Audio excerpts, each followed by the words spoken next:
엘리야 엘리사 시리즈 9번째입니다.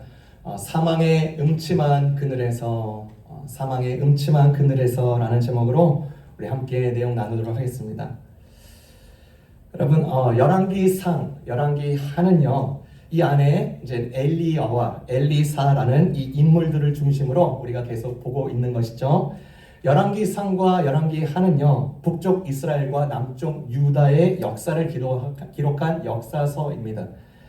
지난주에 보았던 열왕기하 3장에서요, 그 역사 가운데 이스라엘과 모압과의 전쟁에 대해서 제가 나눴습니다. 그리고 이어지는 이 열왕기하 4장부터 8장까지는 이 엘리사 이 선지자가 행한 이적 사건들을 기록해 두고 있습니다. 총 7가지의 기적, 이적에 대해서 소개되고 있는데 그중 첫 번째가 오늘 본문입니다. 엘리사와 한 여성의 가족과의 이야기를 통해서 저는 여러분과 3가지 중점을 가지고 나누고자 합니다. 첫 번째는요, 인생의 위기와 시련 앞에서입니다. 인생의 위기와 시련 앞에서. 본문의 발단은 이래요. 이 당시에는요, 선지자들에게 배우는 제자들이 있었습니다. 육사생도, 해사생도처럼 선지자 밑에서 배우는 학생들, 제자들이 있었습니다. 그 제자들 중에 한 명이 원인을 알 수 없으나 일찍 죽게 되었습니다. 여러분, 요즘이야 이렇게 여성들의 인권이 높아졌기 때문에 여성이 남편이 없을 때 여성이 열심히 일해서 가정을 부양하기도 합니다. 그러나 이때 당시의 고대 근동 사회 문화에서는요, 사회적으로나 경제적으로 아버지는요, 가족을 부양해야 하는 가장 중요한 위치였습니다. 이 남편이 없는 여인은 이제 어떠한 물질적인 생계의 수단도 없는 것입니다. 남편을 보낸 이 여성이 2 아이와 함께 많은 빚을 이제 계속 남기고 있는 것이죠. 이 과부는요, 빚을 갚을 길이 없고, 또 빚쟁이는, 그 빚을 빌려준 사람은 그 당시 완전한 합법이었던 방법으로 해결을 보겠다고 이제 협박을 하는 것입니다. 그래서 이 2 아이를 노예로, 종으로 삼으려고 하는 것입니다. 율법상 최소 6년에서 희년법 최대 50년까지 그 주인을 섬겨야 되는 것입니다. 그 여인이 이러한 시간에 쫓기게 되면서 점점 아이들을 빼앗길 순간이 오니까 이제 숨이 막히는 거예요.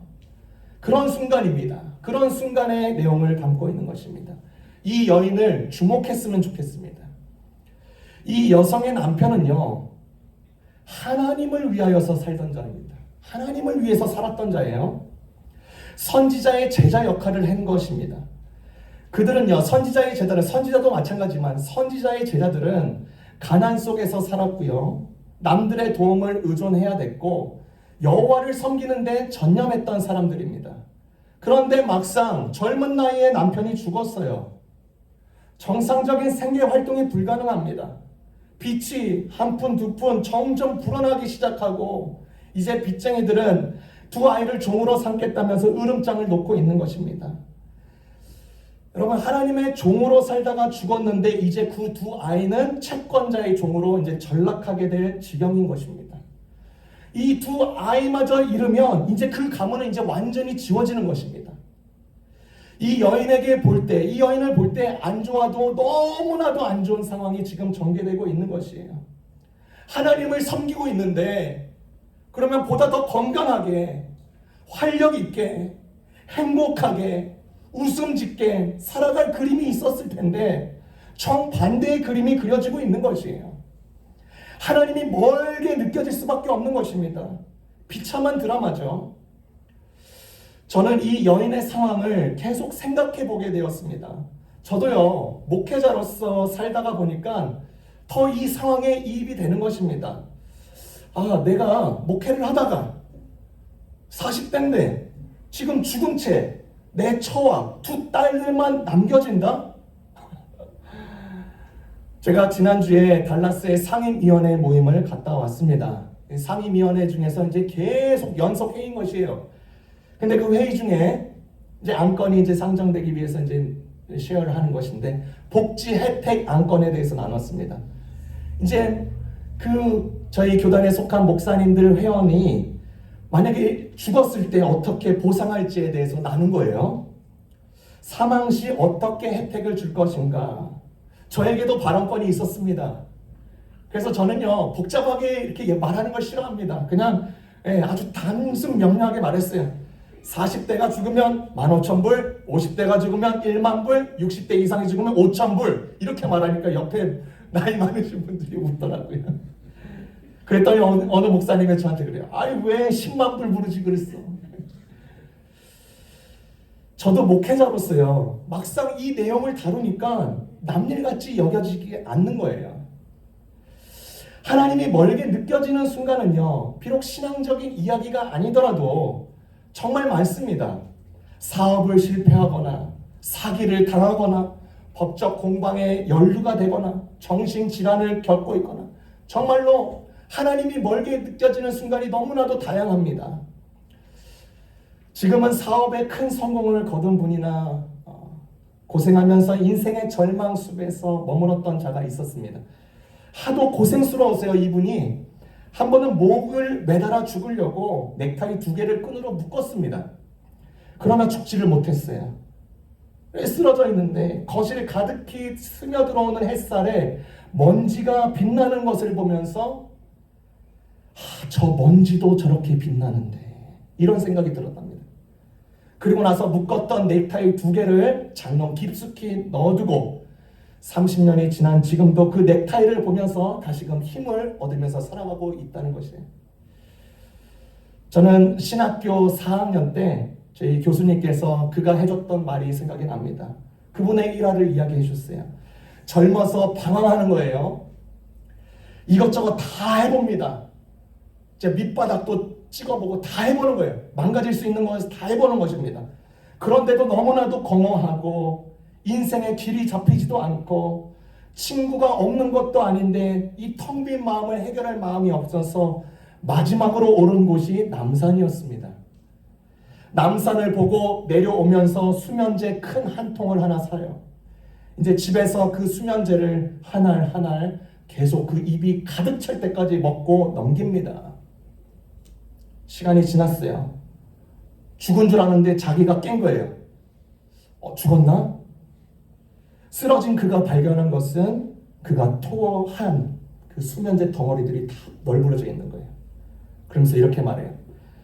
에이씨, 죽기도 이렇게 힘드냐?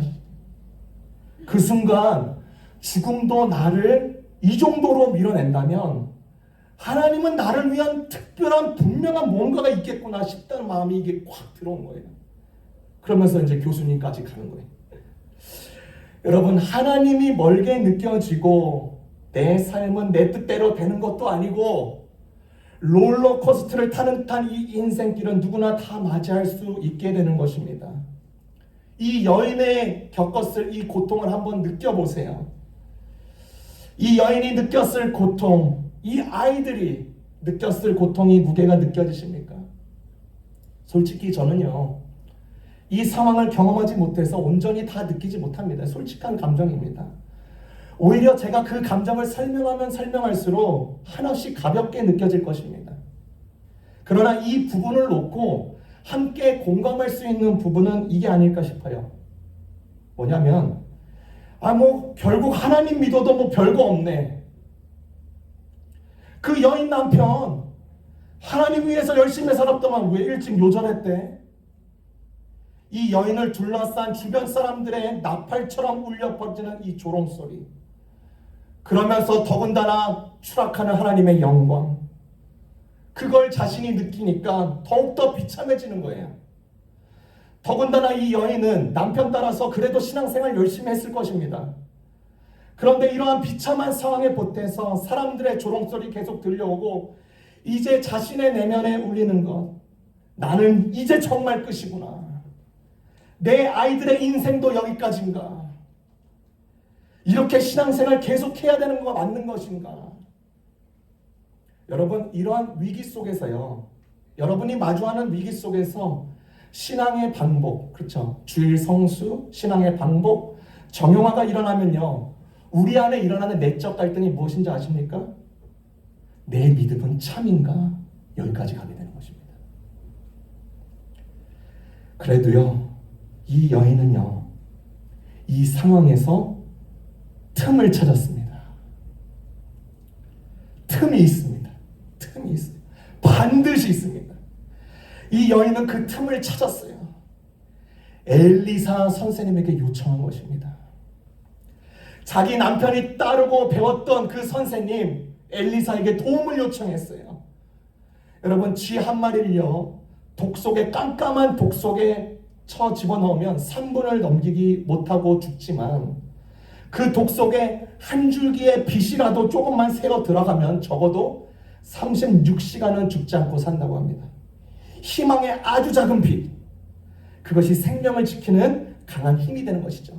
이 여인은 그 틈 속에서 그 희망의 빛을 보기 시작한 것입니다. 그러니까 여러분, 이 여인의 고통처럼요, 여러분도, 우리도 많은 고통 속에 있는 분 있을 수 있습니다. 그런데 틈이 있습니다. 우리 옆 사람에게 한번 인사할까요? 그러니까 죽지 마, 죽지 마 하세요. 죽지 마 하세요. 죽지 마. Let's say, say your neighbor, I don't want you to die. I don't want you to die. 죽지 마세요. 틈이 있습니다. 틈이 있어요. 두 번째입니다. 의외의 것에서 시작되는 하나님의 손입니다. 의외의 것에서 시작되는 하나님의 손. J.C. 라일 신학자가 이런 말을 했습니다. Worry is worshiping your problems, but prayer is surrendering your problems. 무슨 말이냐면, 걱정은 너의 문제를 높이고 숭상하지만 기도는 너의 문제를 항복시킨다. 이런 말이에요.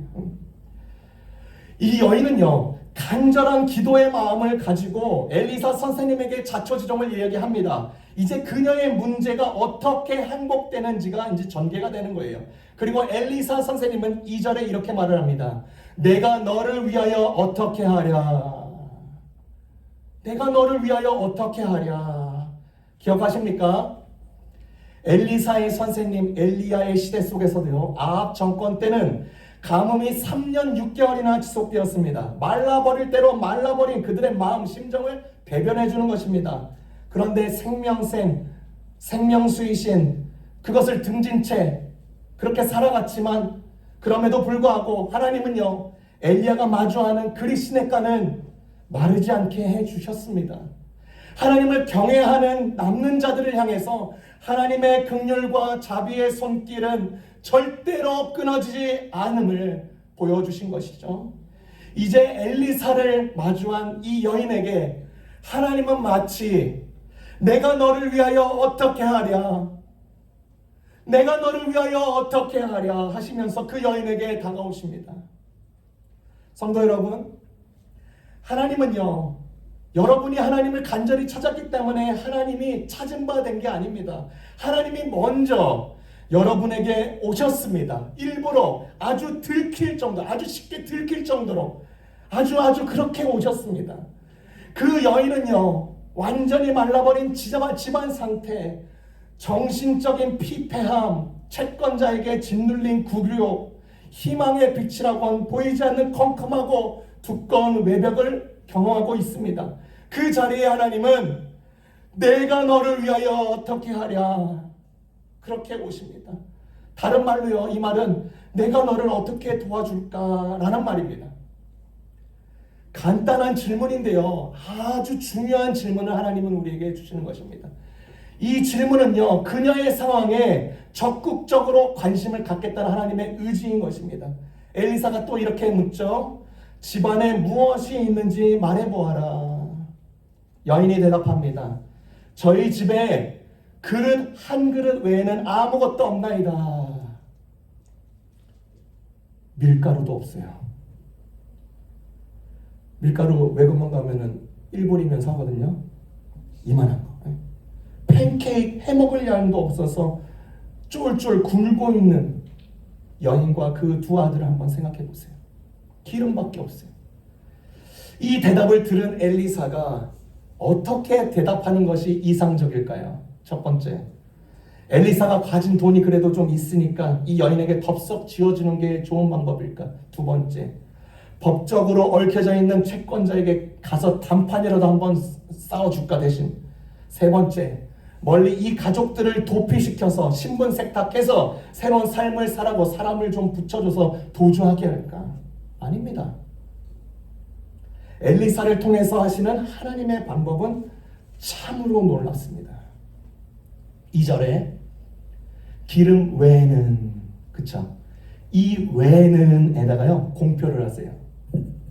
외에는 쉽게 지나갈 수 있는 부분인데요, 핵심이 되는 부분입니다. 엘리사 선생님은 여인이 기름 외밖에 없습니다 라고 했는데 엘리사 선생님은 그것을 주목합니다.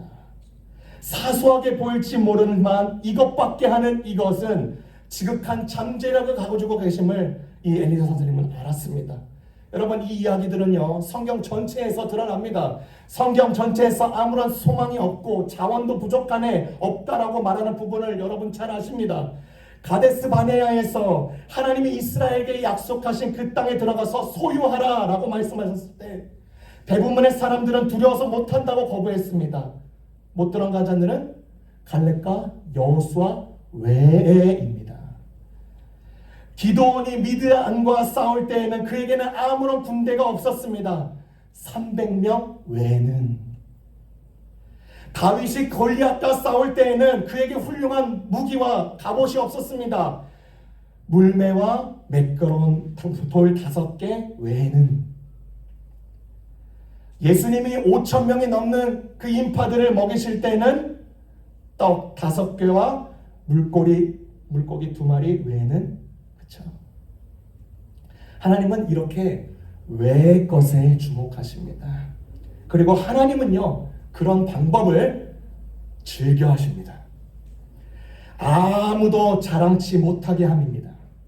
하나님의 영광을 이 순간만큼은 누구도 넘보거나 만에 한해 나의 잘남과 나의 머리의 비상함과 나의 특별함이 조금이라도 기여되었음을 하는 그런 오만함과 거만함을 철저하게 빼내기 위해서 하나님은 이렇게 외는에 주목하십니다. 여인에게 들려진 기름 한 병, 이것이 전부였어요. 그러나 하나님은 하시겠다 하십니다. 여러분, 법적으로 볼 때, 이 당시에 법적으로 볼 때 엘리사가 이 여인을 직접적으로 해줄 수 있는 일이 아무것도 없었습니다. 엘리사는요 그 여인의 빚 자체를 없앨 수가 없습니다. 빚은요 채무자가 채권자에게 갚을 때 그 효력이 발생하고 정의가 시행되는 것입니다. 빚에 대한 탕감권은 오직 채권자에게만 있는 것입니다. 그래서 엘리사를 통해서 하시고자 하는 이 하나님의 놀라운 방법은요 빚을 직접 탕감시키는 기적이 아닌 것입니다. 그 빚을 갚을 수 있도록 공급하심의 기적을 베풀기로 정하십니다. 어떻게요? 이렇게 일러주십니다. 3절 4절입니다. 가서 너의 이웃들에게 두루다니며 빈 그릇을 빌려오느라. 빈 그릇을 빌리되 조금만 달라고 하지 말라. 너는 너의 두 아들과 집에 들어가 빌려온 모든 그릇에 기름을 붓고 가득 찬 그릇은 옆으로 놓아두어라. 여기서요 하나님의 일하심과 또 하나님이 쓰시는 사람과의 역할 배분이 잘 이렇게 보여지는 것입니다. 하나님의 사람, 목회자가요 직접 다 해결해 주는 게 아닙니다. 그러나 어떠한 해결 방안을 위해서 연결을 해줄 수가 있는 거예요. 연결. 그 연결 역할인 것입니다. 저도요 성도들이 이렇게 상담하거나 어려움을 호소할 때가 있습니다. 저도 생각해 보니까 목회를 하면서 독특한 방법으로 이렇게 연결해 줬던 것이 기억이 나는 것입니다.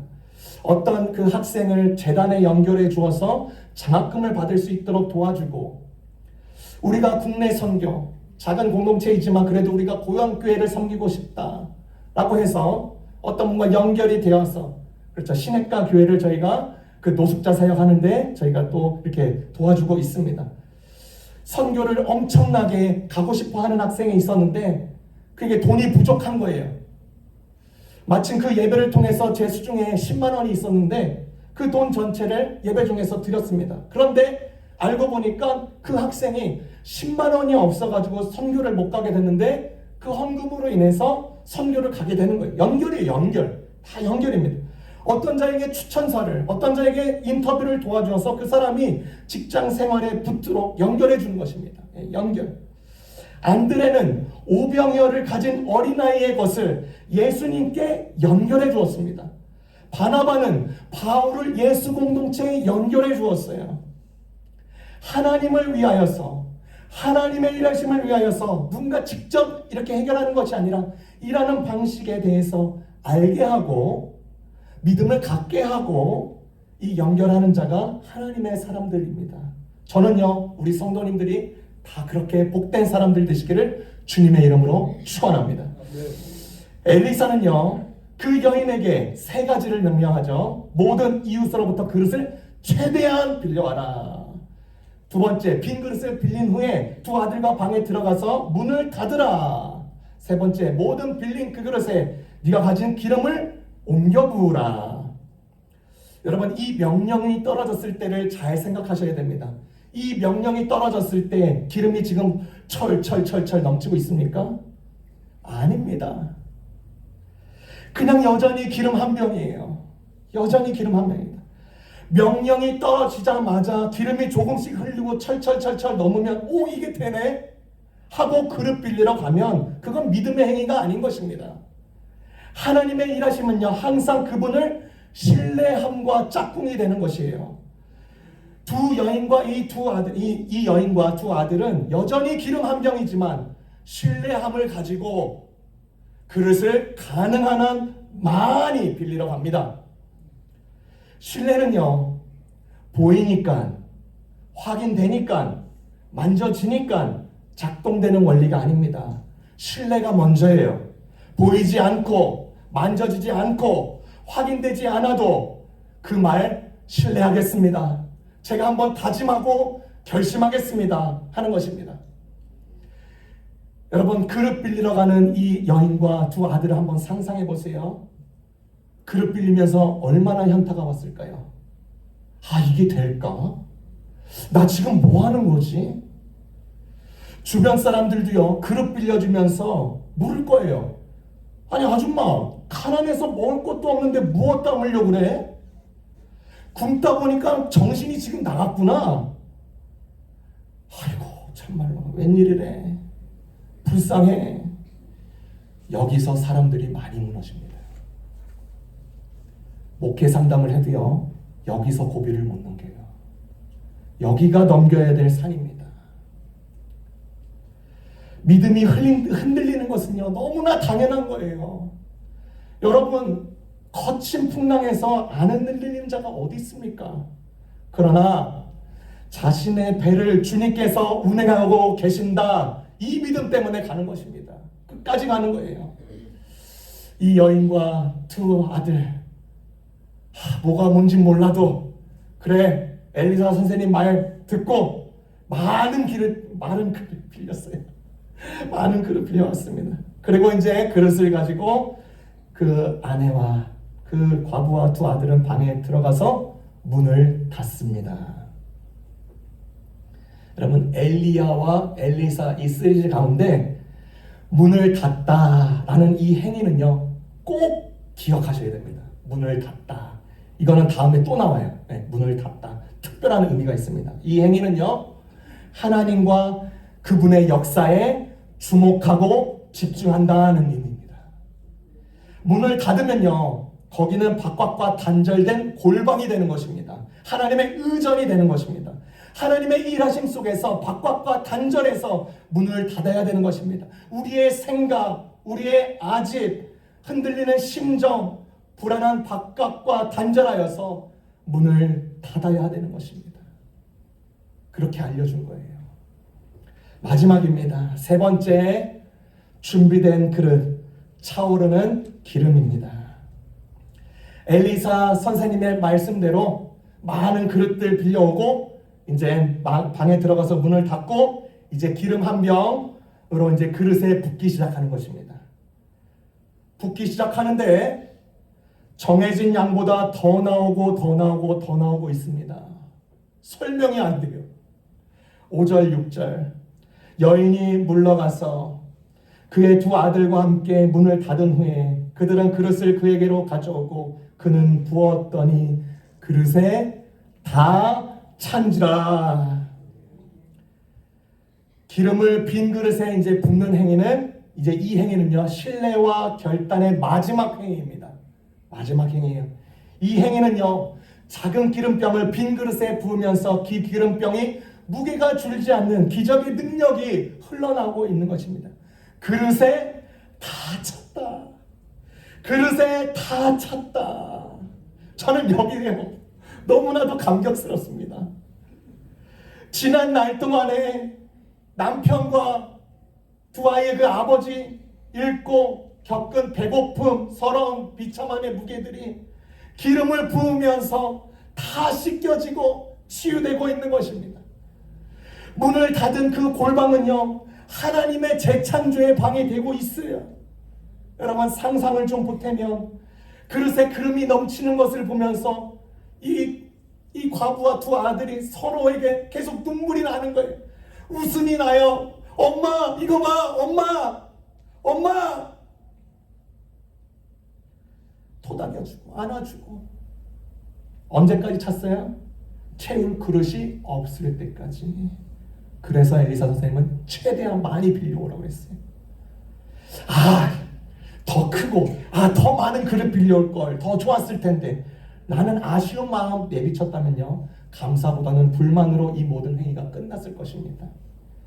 하나님께서는 필요한 만큼 그리고 적절히 할 만큼 그릇만큼 주셨습니다. 그리고 그거 다 쓰면요 다시 굶어 죽지 않도록 또 다른 은혜를 또 준비해 주실 것이에요. 이 여인은 이 기름이 지금 넘쳐나는 것을 보면서 다 차고 나서 엘리사에게 문 밖으로 나가서 이 경위를 다 말했습니다. 그러자 엘리사는 이렇게 말을 하죠. 7절입니다. 너는 가서 기름을 팔아 빚을 갚고 남은 것으로 너와 내 두 아들을 생활하도록 하라. 여러분 신앙인은요 절대로 이율배반적으로 사는 사람들이 아닙니다. 그렇게 사는 사람이 있더라도 그들이 우리의 롤모델이 아닙니다. 빚진 자에게는 빚을 갚아야 합니다.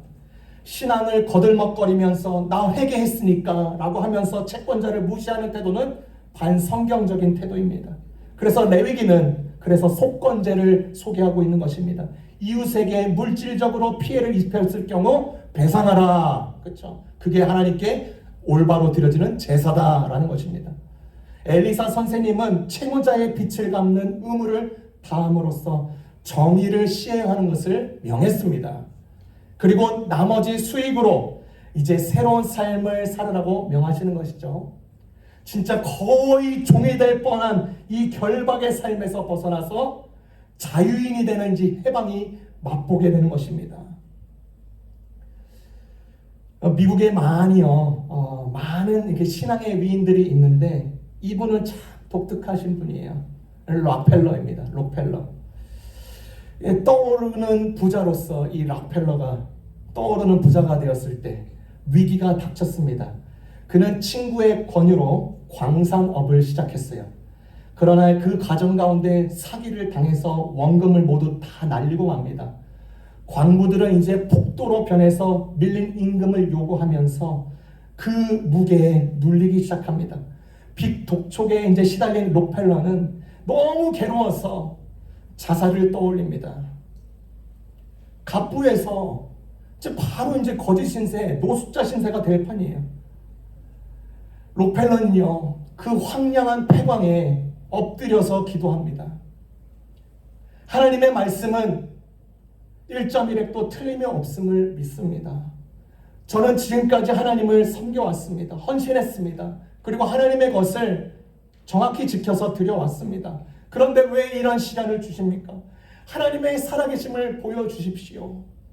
록펠러는 그 폐광 앞에서 엎드리면서 치면서 통곡하면서 울면서 하나님께 기도합니다. 그런데 그의 마음속에 깊은 곳에 그 위로의 음성, 그 메시지겠죠. 떠오르는 게 있었습니다. 때가 되면 열매를 거두리라.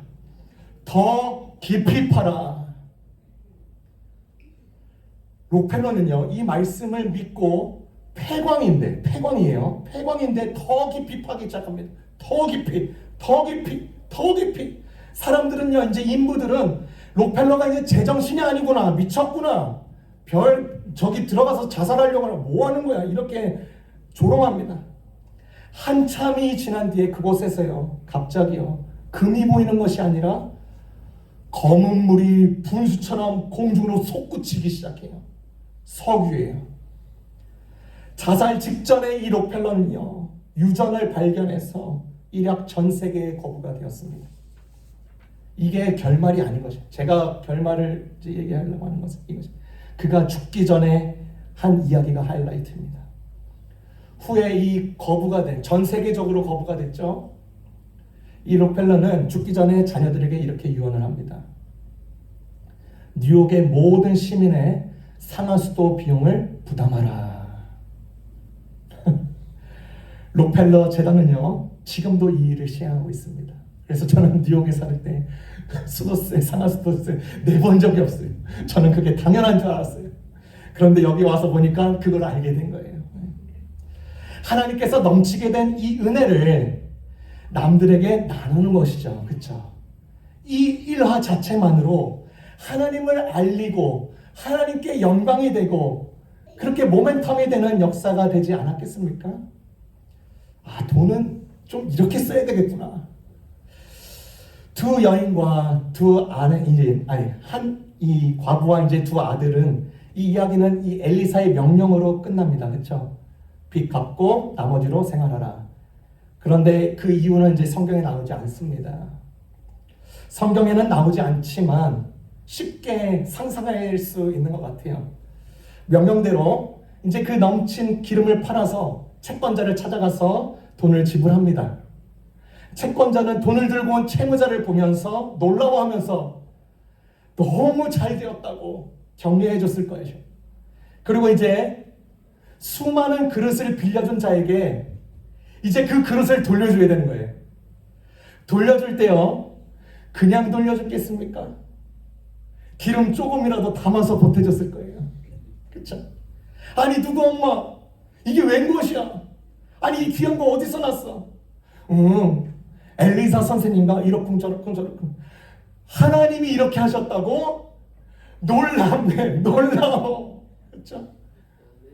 그릇을 돌려주면서 자연스럽게 하나님의 영광, 자연스럽게 하나님을 찬양하는 것이에요.